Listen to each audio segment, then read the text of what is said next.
Hey, what's good everyone? Welcome back to the Ceeflow Crypto Show, your everyday, no-stress breakdown of what's happening in the crypto world. I make the complicated stuff simple, so even your grandma can understand what Bitcoin is doing. Now, let's dive in, because the last 2 days have been crazy, but in a good way.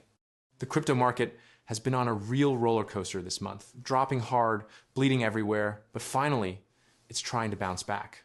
On Monday, total market cap fell to around $3.03 trillion. Painful, I know.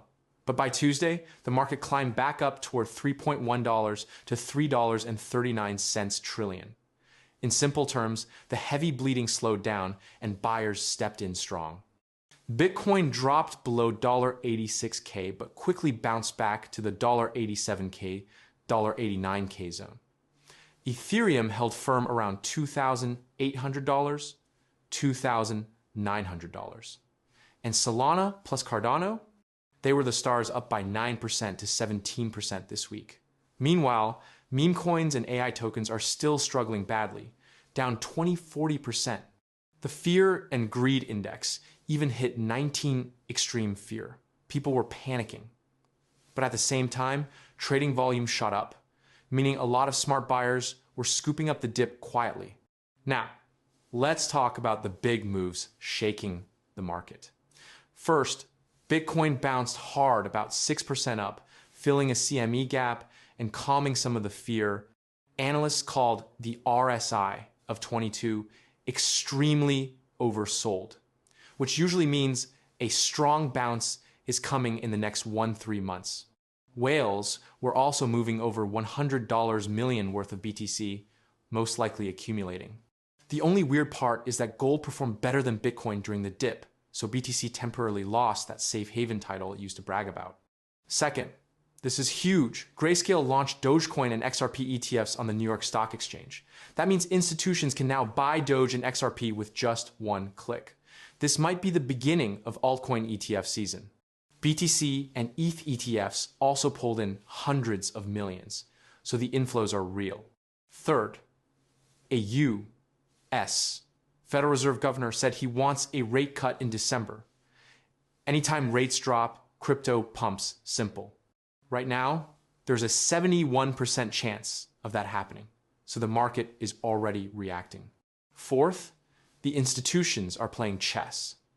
MicroStrategy got removed from the S&P 500 because they hold too much Bitcoin, but Saylor doesn't care. In fact, he's raising $21 billion to buy more BTC in 2025. Abu Dhabi tripled their Bitcoin stack. Tom Lee's BitMine now owns 3% of all Ethereum in existence. Standard Chartered is now offering custody for crypto products. Institutions clearly aren't scared at all. Fifth, the Solana ecosystem had a strong week. There's a proposal to cut inflation faster, making SOL more scarce. SOL ETF inflows were strong, Coinbase bought Tensor, and whales moved over $328 million in PYUSD around the ecosystem. Solana keeps showing strength even in a shaky market. On the regulation and adoption side, US banks can now legally hold ETH and crypto to help customers pay gas fees. The UK arrested 128 people related to crypto sanction issues with Russia. South Korea is tightening crypto rules. And Rumble is adding Bitcoin and stablecoin tipping. All signs show that real-world adoption is still growing.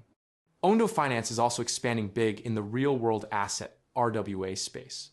They dropped $25 million into Figure's new yield stablecoin to power their tokenized treasury products. Klarna, the big fintech company, even announced its own dollar-backed stablecoin. These moves tell you exactly where the future of money is heading. Quick updates around the ecosystem. Jupiter burned 130 million JUP tokens to reduce supply and support price. Balancer suffered a huge $128 million exploit. MegaEth sold out $250 million in minutes. Monad had its token launch on Coinbase. Cardano forked because of a funny vibe coding bug. DappRadar shut down after 7 years. RateX raised $7 million, and the on-chain economy is sitting around a $20 billion scale. Meanwhile, on X Twitter, the street sentiment is a mix of fear and hope. People are scared in the short term, but strongly bullish for the long term. Many believe this is the last big sale before Bitcoin runs toward $100K plus in 2026. Influencers are shouting diamond hands. Institutions are accumulating. Fed cuts may be coming. Solana is still the people's favorite. Meme coin culture is still chaotic. And AI plus crypto is becoming a major narrative. Look, family, the market is shaky, no doubt. But the fundamentals haven't changed.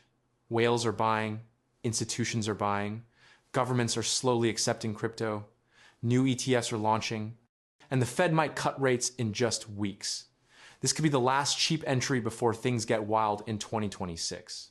But remember, this is not financial advice. Always do your own research. Protect your money, don't gamble your rent, and stay sharp.